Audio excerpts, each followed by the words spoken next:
नमस्कार विद्यार्थी मित्रांनो, आज आपण पाहणार आहोत मराठी M54 123 मध्ययुगीन वाङ्मयाचा इतिहास यातलं पुस्तक तिसरं, पंडिती आणि शाहिरी साहित्य. यातला घटक पहिला, पंडिती व शाहिरी कवितेची पार्श्वभूमी. मध्ययुगीन कालखंडात महाराष्ट्राच्या साहित्य व्यवहारात पंडिती काव्य व शाहिरी काव्य या दोन साहित्य प्रवाहात विपुल निर्मिती झालेली दिसते. संस्कृत काव्याचे आदर्श समोर ठेवून विविध गणवृत्तांमध्ये आणि विविध छंदांमध्ये आकारबद्ध झालेली पंडिती कविता सांस्कृतिक पुनरुज्जीवनाला पोषक ठरली, तर वीर, शृंगार इत्यादी रसांना प्राधान्य देणारी शाहिरी कविता लौकिक जीवनातील रूढ रूपबंधातून आकाराला आलेली दिसते. लावणी आणि पोवाडा ही शाहिरी कवितेची दोन अंगे आहेत. पोवाडा हे वीर श्रीयुक्त गीत, तर लावणी सौंदर्याचे, शृंगाराचे नखशिकांत वर्णन करणारे लोकगीत होते. एवढेच नाही तर इतरही विषयावर लावण्या रचलेल्या आढळतात. या दोन्ही प्रकाराच्या रचना करणाऱ्या कवींना शाहीर असे संबोधले गेले. पंडिती व शाहिरी या दोन प्रवाहांच्या निर्मितीमागे जशा विविध प्रेरणा आहेत, तशा या वाङ्मय व्यवहाराच्या मुळाशी सामाजिक गतिशीलतेचे तत्त्व असलेले दिसते. महाराष्ट्रावर सातत्याने झालेली मुस्लिम आक्रमणे, त्यातून घडलेले संस्कृती संकर, भोसले घराण्यातील शहाजीराजांची दक्षिणेतील राजकीय कारकीर्द, शिवशाहीचा उदय व विस्तार या राजकीय पार्श्वभूमीचे संदर्भ वरील दोन्ही साहित्य प्रवाहांमध्ये आलेले दिसतात. याशिवाय आध्यात्मिक विचारांच्या माध्यमातून सामाजिक प्रबोधन व रंजन करण्याची या काळात उदयाला आलेली जीवन जाणीव या प्रवाहांच्या सशक्तीकरणाला कशी पोषक ठरली या संदर्भात विचार प्रस्तुत प्रकरणात करूया. कोणत्याही साहित्य निर्मितीच्या मागे सामाजिक, सांस्कृतिक व राजकीय परिस्थिती पार्श्वभूमी म्हणून प्रेरक असते. किंबहुना काळ आणि परिस्थिती हे दोन प्रमुख घटके साहित्याला प्रवंत करीत असतात. पंडिती व शाहिरी वाङ्मयाही याला अपवाद असलेले दिसत नाही. या दोन प्रवाहातील साहित्याचा निर्मिती काळ हा राजकीय व सांस्कृतिक इतिहासाच्या उलथापालथीचा काळ आहे. वाङ्मय निर्मितीला या काळातल्या राजकीय सांस्कृतिक वातावरणाने प्रभावित केले आहे. म्हणून पंडिती व शाहिरी काव्याच्या स्वरूपाचे यथायोग्य आकलन होण्यासाठी या वाङ्मयाची पार्श्वभूमी समजावून घेणे आवश्यक ठरते. इतिहासाच्या पार्श्वभूमीवर या काळातल्या साहित्य निर्मितीची संगती लावणे शक्य होईल. शाहिरी कवितेच्या प्रेरणा या तर राजसत्तेशी निगडीत होत्या. राजसत्तेच्या उगमाबरोबर ही कविता उगम पावली आणि राजसत्तेच्या अस्ताबरोबरच अस्तंगत होत गेली. इतके घनिष्ठ संबंध या कवितेचे राजसत्तेशी राहिलेले दिसतात. महाराष्ट्राच्या सांस्कृतिक जीवनावर होऊ लागलेले आक्रमण थोपवून धरण्याचे मोठे कार्य पंडिती कवितेने केले. इतकेच नव्हे तर तिने भारताच्या उत्तर दक्षिण पसरलेल्या संस्कृतीला एकात्म करण्याचे प्रयत्न केले. या साऱ्या बाबींचा मागोवा पुढील विवेचनात घेऊया. राजकीय पार्श्वभूमी. पंडिती काव्याचा युगारंभ कालकवी मुक्तेश्वरांच्या महाभारत रचनेपासून झाला असे मानले जाते. मुक्तेश्वरांनी आपल्या काव्यात अनेक राजसत्तांबरोबरच डच, इंग्रज अशा सत्तांचे उल्लेख कालविपर्यासाचे दोष पत्करून केलेले दिसतात. याचाच अर्थ पंडिती कवितेला शिवपूर्व काळात प्रारंभ झाला. शिवपूर्व काळात मुस्लिम सत्ताधीशांच्या आक्रमणाने महाराष्ट्रात धार्मिक आणि सांस्कृतिक संघर्ष निर्माण झाला होता. राजसत्तेचा विस्तार व धर्मप्रसार ही दोन उद्दिष्टे मुस्लिम सत्ताधीशांच्या समोर होती. त्यामुळे इस्लामी आक्रमणानंतर मराठी संस्कृतीच्या संरक्षणार्थ मराठी माणसाला संघर्ष करावा लागला. यातूनच पुढे मराठी सत्तेचा उदय झाला. छत्रपती शिवाजी महाराजांनी मराठी सत्तेची स्थापना केली आणि संस्कृत व समाज रक्षणाचे मोठे कार्य केले. मात्र या शिवशाहीच्या उदयाला सुपीक पार्श्वभूमी ठरावी असे कार्य शहाजीराजे यांनी मुस्लिम सत्तेच्या आश्रयाने केले. शहाजीराजांच्या दक्षिणेतील कार्यकर्तृत्वातून दक्षिण उत्तर संस्कृतीच्या समन्वयाला प्रारंभ झाला. मुस्लिम सत्तेच्या आधिपत्याखाली वावरूनही शहाजीराजांनी दक्षिणेत आपला दबदबा निर्माण केला होता. शिवाजीराजांच्या दरबारात अनेक दाक्षिणात्य साहित्यिकांनी आश्रय घेतला. याचे श्रेय शहाजीराजांच्या कार्याला द्यावे लागते. म्हणून शहाजीराजांच्या राजकीय कार्याच्या थोडक्यात आढावा आता घेता येईल. शहाजीराजे हे इस्लाम सम्राट आदिलशहाच्या दरबारातील एक विश्वासू सेनापती होते. त्यामुळेच आदिलशहाने त्यांना राजा ही पदवी दिली होती. शिवाजी महाराजांच्या सत्ता स्थापनेमुळे शहाजीराजांवर काही काळ आदिलशहाची गैरमर्जी झाली होती. 1646 आदिलशहा राज्यकारभारापासून निवृत्त झाला. त्यानंतर मात्र शहाजीराजांना कैद करून विजापुरात नजरकैद ठेवण्यात आले. त्याचवेळी बंगळुरूला शिवाजी महाराजांचे थोरले बंधू संभाजीराजे यांनी आदिलशहाच्या सत्तेला अक्षरशः हैराण केले होते. शहाजींना कैदेत ठेवल्यानंतर त्यांनी शिवाजी व संभाजी या आपल्या दोन्ही मुलांचा बंदोबस्त करावा असे दरबाराचे म्हणणे होते. पण शिवाजी आपल्या आज्ञेत नाही, तुम्ही वाटेल तसा त्याचा बंदोबस्त करावा असे दरबाराला सुचवून शहाजींनी सावध भूमिका घेतली. त्यामुळे त्यांच्या प्राणाला कोणास धोका लावता आला नाही. दरबारी मंडळींच्या मध्यस्थीमुळे संभाजीराजांनी आपल्या कारवाया थांबवल्या व शिवाजी महाराजांनी जिंकून घेतलेले कोंढाणा हा किल्ला परत केला. त्यानंतर शहाजीची सुटका झाली व ते बंगळुरूस निघून गेले. शहाजी राजे विजापूरच्या चाकरीस आल्यावर त्यांनी कान्होजी या लढवय्या वीराला आपल्या दरबारात घेतले. त्याला क्रियाशपथ देऊन शिवाजी महाराजांकडे पाठवले. हिंदू मुस्लिम या दोन वंशांनी आपले राज्य चालवावे असा त्यात संदेश होता. त्यातून शहाजींनी शिवराज्यास आपला अप्रत्यक्ष पाठिंबा दर्शवला होता. पुढे मुरलेल्या राजकारणी कर्तबगारी लोकांची रवानगी शहाजींनी कर्नाटकातून महाराष्ट्रात केली. हे त्यांनी हेतुपूर्वक केले.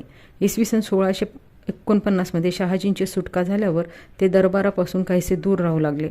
बंगळुरूच्या त्यांच्या जहागिरीला स्वतंत्र राज्याचे रूप येऊ लागले. भारतीय विद्या, कला व बंगळुरूच्या दरबारात सन्मान मिळू लागला. दक्षिणेतीलच नव्हे तर उत्तरेकडील कवी व पंडित शहाजी महाराजांची राजसभा समृद्ध करू लागले. राधा माधव विलास चंपू या काव्यात जयराम पिंडे या कवीने कालविपारी असाचा दोषपद करून शहाजीराजांच्या पराक्रमाचे वर्णन केलेले आहे. ते संयुक्तिक वाटते. शहाजीराजांच्या दरबारात झालेल्या समस्यापूर्तीची कवने जयराम पिंडे यांनी वेगवेगळ्या 12 भाषांमधून रचली आहेत. शहाजीराजे मुसलमानांचे सरदार असले तरी त्यांनी मुसलमानी सत्तेचे व संस्कृतीचे दडपण जनतेवर निर्माण केले नाही.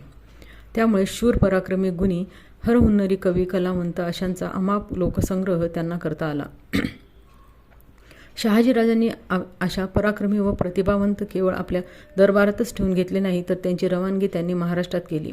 यातच त्यांचे द्रष्टेपण लक्षात येते. कान्होजी जेधे या पराक्रमी वीराला त्यांनी महाराष्ट्रात पाठवून त्यांनी मराठी सत्तेला खंबीर आधार दिला. शिवाजी महाराजांचा पहिला पेशवा साम्राज निळकंठ, कवी साम्राज, हा असाच मुत्सद्दी व कलम बहादर होता. शहाजी महाराजांच्या दरबारात विकास पावलेल्या साहित्य परंपरेचा वारसा घेऊन काही कवी महाराष्ट्रात आले. मध्ययुगात मराठी साहित्यात रूढ झालेली पंडिती कवींची परंपरा ही दाक्षिणात्य साहित्य परंपरेची देणगी आहे, असे श्री र. कुलकर्णी यांनी म्हटले आहे. रघुनाथ पंडित, आनंदतनय, साम्राज हे या परंपरेतील कवी होत. चंपू काव्य, प्रबंध काव्य या लेखन प्रकाराचा बराच विकास दक्षिणेत झाला होता. अनेक राजघराणी साहित्य कला परंपरेची जोपासना करीत होती. त्यांच्या आश्रयाने संस्कृत, तेलुगू काव्याचा विकास झाला होता. मराठ्यांच्या दाक्षिणात्य दरबारातही हे प्रवाह वाढू लागले होते. त्याच प्रभावातून चंपू काव्य, प्रबंध काव्य ही परंपरा मराठी साहित्यात अधिक वृद्धिंगत होत गेली. त्यामुळे मराठ्यांच्या दक्षिणेतील राज्यकारभाराच्या पराक्रमाच्या कार्याची ही देणगी आहे. विशेषतः रणांगण, राजकारण आणि साहित्यकरण अशा तिन्ही पातळ्यांवर शहाजीराजांनी दाखवलेली मुत्सद्देगिरी महाराष्ट्राच्या सांस्कृतिक इतिहासात मौलिक ठरली. एका अर्थी शहाजीराजांनी शिवाजी महाराजांच्या आदर्श राज्याला प्रत्यक्षपणे हातभार लावला आहे. यातूनच मराठी सत्तेला अधिक बळकटी येत गेली. मराठी सत्तेचा उदय 1645 शिवाजी महाराजांनी रोहिडेश्वराच्या साक्षीने रोहिड खोऱ्यात मराठी सत्ता स्थापनेची प्रतिज्ञा घेतली. या घटनेमुळे पुढे 1.5 शतक भारताचे राजकारण मराठ्यांच्या सत्तेभोवती केंद्रित राहिले. यावेळी आदिलशहाची राजवट उत्कर्षाच्या शिखरावर होती. त्यांनी शिवाजी महाराजांच्या राज्यस्थापनेकडे एका जहागीरदाराच्या मुलाने केलेला पोरखेळ म्हणून अधिक महत्त्व दिले नाही. याचा मोठा फायदा शिवाजी महाराजांना झाला. त्यांनी क्रमशः आपल्या राज्याचा विस्तार सुरू केला. विजापूर, पश्चिम किनाऱ्यावरील आदिलशाही मुलखापर्यंत त्यांनी आक्रमणे केली. मुस्लिम, पोर्तुगीज आणि इंग्रज अशा तिन्ही सत्तांना दहशत वाटेल अशी कामगिरी त्यांनी केली. आरमाराची उभारणी करून समुद्रमार्गे होणाऱ्या आक्रमणांचा धोका ओळखून त्याच्या नियंत्रणाची व्यवस्था केली. 1645 ते 1668 या 20 वर्षाच्या काळात मराठी सत्तेचा विस्तार आदिलशहाच्या ताब्यातील प्रदेश जिंकून झाला. आदिलशहानंतर 1658 राज्यगादीवर आलेल्या औरंगजेबाने मराठी सत्ता नामशेष करण्याचे मनसुबे रचले. अन्य धर्माचा सन्मान करण्याची मुस्लिम सत्ताधीशांची तेव्हापर्यंतची परंपरा त्याने आपल्या अविवेकी प्रवृत्तीमुळे मोडून टाकली. हिंदूंची अनेक देवळे, तीर्थक्षेत्रे उद्ध्वस्त करण्यास सुरुवात केली. अनेकांना धर्मांतराची जबरदस्ती करून धर्मांतर करण्यास भाग पाडले. जे मुस्लिम झाले नाहीत त्यांनी गुलाम केले. हिंदू जनतेवर पुन्हा जिजिया कर लादला. हिंदूंच्या देवतांची विटंबना करण्यासाठी त्याने अहमदनगरच्या देवळात गायीची कत्तल केली. असे अनन्वित अन्याय अत्याचार त्याने केले. त्यामुळे हिंदू मुस्लिमांमध्ये केवळ ताणतणाव निर्माण झाले नाहीत, तर प्रचंड संघर्ष सुरू झाला. औरंगजेबाने शिवाजी महाराजांचा निःपात करण्यासाठी अनेक सरदारांना पाठविले, पण त्यात त्यांना यश आले नाही. इसवी सन 1656 त्याने विराट सेना घेऊन पुरंदर किल्ल्याला वेढा दिला. त्यात पराभव झाला असता तर मराठी सत्ता संपुष्टात आली असती, म्हणून शिवरायांनी तह केला. कवी रघुनाथ पंडितांच्या माध्यमातून जयसिंगाच्या धर्मनिष्ठेला शिवाजी महाराजांनी मराठी राज्यावरचे संकट टाळले. पुढे औरंगजेबाच्या सांगण्यावरून शिवाजी महाराज त्याच्या दरबारात गेले. त्यावेळी त्याने महाराजांना कैद केले, मात्र त्यांच्या कचाट्यातून महाराजांनी युक्तीने सही सलामत निसटले. इसवी सन 1665 आलेल्या संकटानंतर पोर्तुगीजांनी मराठ्यांशी तह केला. त्यानंतर हिंदवी स्वराज्याचा विस्तार वेगाने होत गेला. इसवी सन 1674 शिवाजी महाराजांनी राज्याभिषेक करून घेतला. या घटनेने औरंगजेब आणि विजापूरच्या आदिलशहा यांना मोठा खेद झाला. इस्लामी सत्तेचा विस्तार असेतू हिमाचल असण्याचे त्यांचे मनसुबे धुळीस मिळाले. राज्याभिषेकानंतर शिवाजी महाराजांनी राज्यकारभाराला शिस्त लावण्यासाठी अष्टप्रधान मंडळाची स्थापना केली. प्रधान ते महालदार आरमार या साऱ्यांसाठी कामाचे व जबाबदारीचे स्पष्टीकरण करणारी आज्ञापत्रे काढली. त्यातून त्यांच्या राजनीतीचा व राजकौशल्याचा प्रत्यंतर येतो. राज्यकारभाराची चोख व्यवस्था लावल्यानंतर महाराजांनी भागानगरच्या कुतुबशाहीची भेट घेतली. मोहिमेच्या खर्चाची जबाबदारी कुतुबशहानेच उचलावी असा तह केला. दक्षिणेत जाऊन त्यांनी श्रीशैल तिरुपतीच्या व्यंकटेशाचे दर्शन घेतले. लहान मोठी ठाणी काबीज करून मराठी सत्तेचा दक्षिणेत दबदबा निर्माण केला. आपल्या 36 वर्षाच्या कारकिर्दीत दैदिप्यमान कामगिरी करून मराठी सत्तेला वैभवावर नेले. त्यामुळे मराठी माणसाला आपल्या संस्कृतीचे, कला परंपरेचे रक्षण करण्याचे बळ मिळाले. शिवशाहीच्या प्रेरणेने शाहिरीत कविता फुलत गेली. उपलब्ध पोवाड्यांपैकी अग्निदासाने लिहिलेला पहिला पोवाडा हा शिवशाहीच्या प्रेरणेतूनच लिहिला गेला. संस्कृतीची पार्श्वभूमी. या काळात मुसलमानी सत्तांची आक्रमणे महाराष्ट्रावर होत राहिली, तरी समाजाच्या विचारांचे, संस्काराचे नियंत्रण, संवर्धन महाकाव्ये, पुराणे अशा संस्कृत काव्याच्या आधाराने होत राहिले. महानुभाव वाङ्मय, वारकरी संप्रदायाचे वाङ्मय या समर्थ संप्रदायाची कामगिरी यामुळे महाराष्ट्रात सांस्कृतिक एकत्व, सामंजस्य, सहिष्णुता समाजजीवनात निर्माण झाली होती. यामुळे समाजाचे विघटन न होता समाज संघटित राहिला. संत आणि पंडित सामाजिक संघटन यामुळे आध्यात्मिक क्षेत्रात समाजाची उन्नती होत होती. वारी, मठस्थापना यामुळे सामाजिक जीवनातील एकसंधता अबाधित राहिली. हे कार्य तात्काळ रुजलेल्या, विकसित झालेल्या विविध संप्रदायांनी केलेले दिसते. त्यांच्या विचारांचा थोडक्यात परामर्श घेऊया. विविध पंथ व संप्रदाय. मध्ययुगीन काळात महाराष्ट्र विविध संप्रदायांचा उदय व विकास झाला. या साऱ्या संप्रदायांनी महाराष्ट्र धर्माची शिकवण समाजाला दिली. भागवत धर्माने स्वीकारलेली समन्वयाची आणि संघटिततेची भूमिका सांस्कृतिक एकत्व टिकवून ठेवण्यासाठी मौलिक ठरली. या वारकरी पंथाने एकेरी भक्तिमार्गाचा आग्रह धरला नाही, तरी या पंथातील संतांनी शैव वारकरी, दत्त वारकरी अशा समन्वयाचे प्रयत्न केले. त्याच्या दूरगम्य परिणामातून सामान्य लोकांना भक्तिमार्गासह आदर्श जीवनाचे संस्कार लाभले. आपल्या कर्मातच ईश्वर शोधण्याची प्रेरणा या संतांनी जनसामान्यांना दिली. सर्व वर्णांच्या लोकांना या भक्तिमार्गात सामावून घेतले. जे जे भेटे भूत ते ते मानी जे भगवंत, हा भक्तियोगू निश्चित जाण माझा, असा व्यापक सहभाव जपणारा भक्तिमार्ग ज्ञानेश्वरांनी सांगितला. या जाणीवेचा विकास पुढे तुकारामांपर्यंत अधिक तेजपुंज होत गेला. ज्ञानेश्वर गुरुपरंपरेने नाथ सांप्रदायिक होते.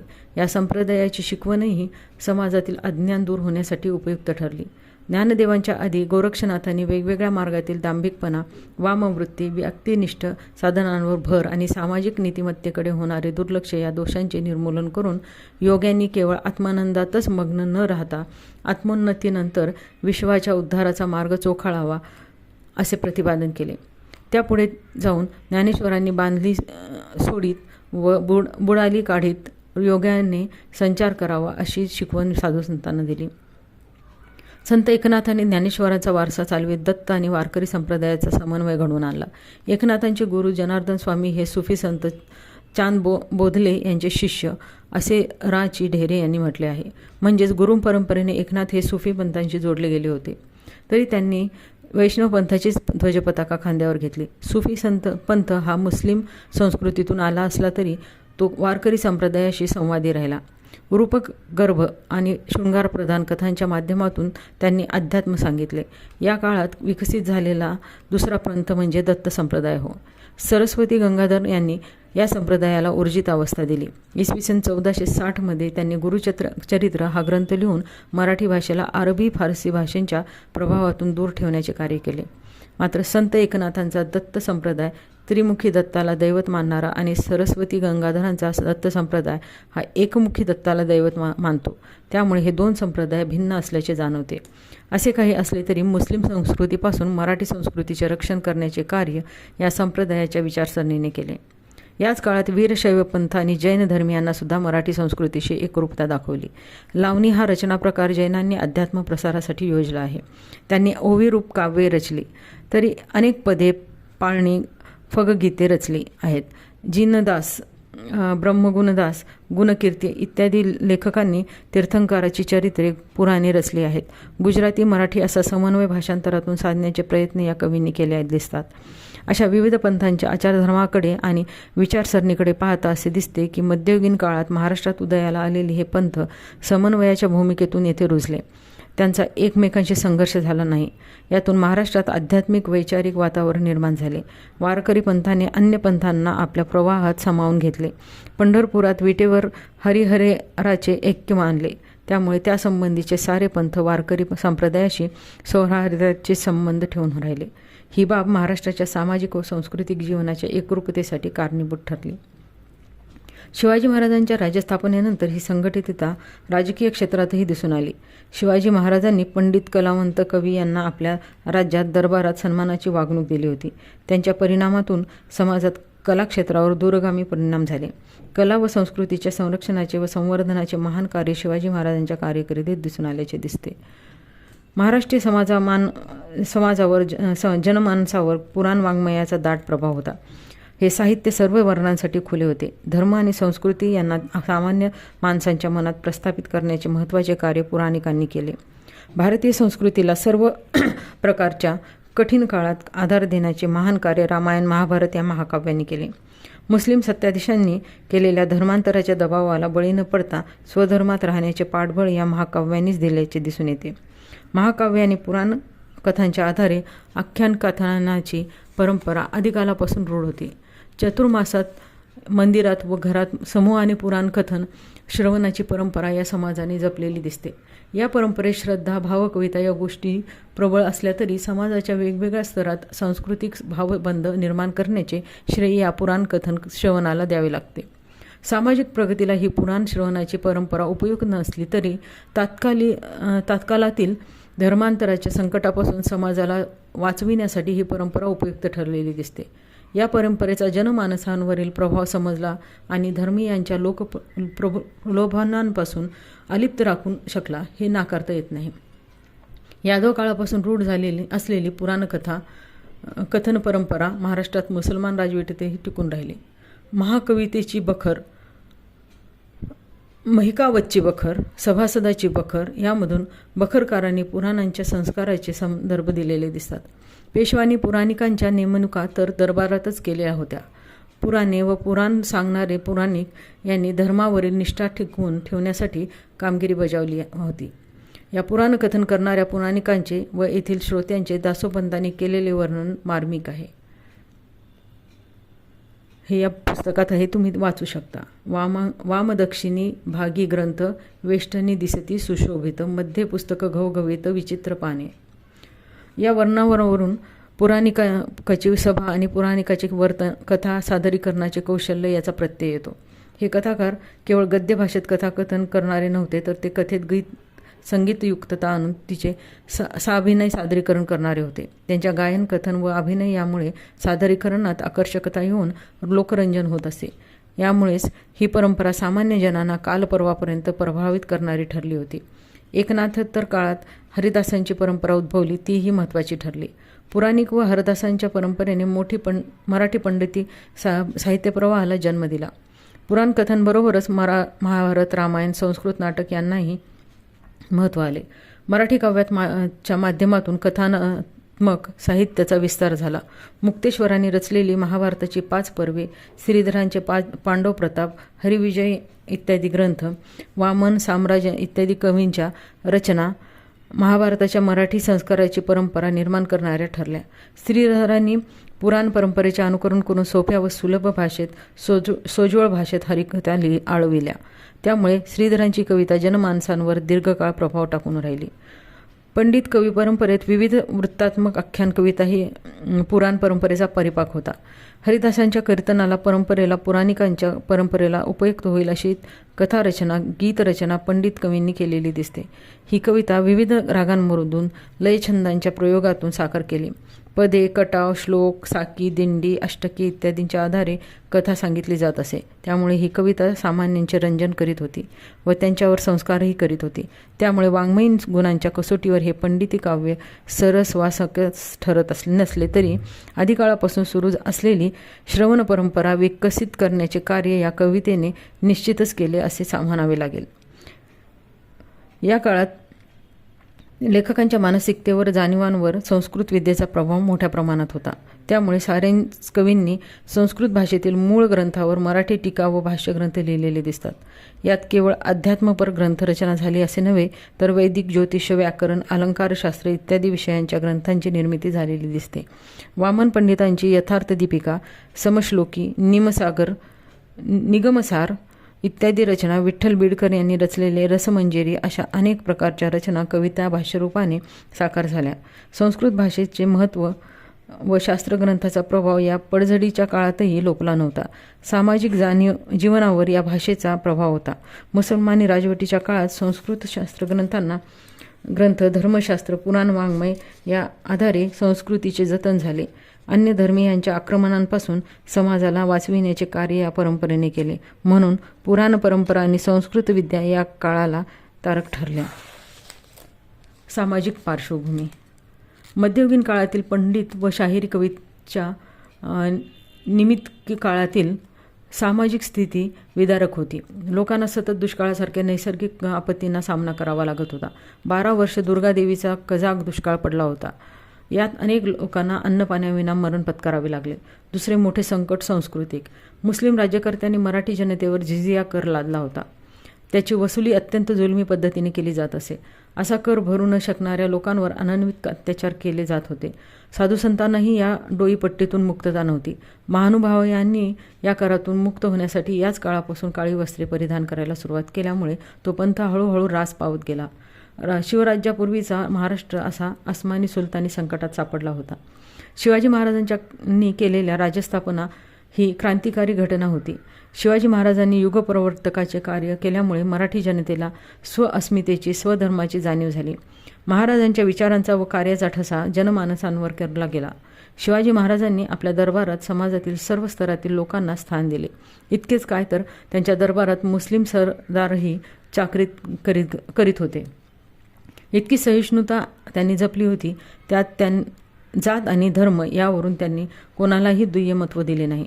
त्यामुळे प्राणास प्राण देणारे अनेक वीर शिवाजी महाराजांच्या सैन्यात पराक्रम गाजवित होते. स्वातंत्र्याच्या आणि सुरक्षिततेच्या जाणीवेमुळे समाज आनंदित होता. मराठ्यांचे मनगट शिवशाहीशी एकरूप झाले होते. कित्येक वीर शिवरायांसाठी जीवाची बाजी लावत होते. अशा वीरांची वर्णने करणारी शाहिरी कविता या काळापासून सुरू झाली. स्वातंत्र्यामुळे समाजातील वातावरण मोकळे झाले. रगेल आणि रंगेलपणा वाढू लागला. वीरांच्या आणि वीरहिनींच्या मनातील उत्कट प्रेमभावनांचे प्रकटीकरण तितक्याच मुक्तपणे होऊ लागले. यासंबंधीचे अनेक भावप्रसंग शाहिरांनी आपल्या कवितेतून मांडले. या काळात मनावर धार्मिक जाणीवांचा प्रभाव कमी होत जाऊन ऐहिक जीवनाचा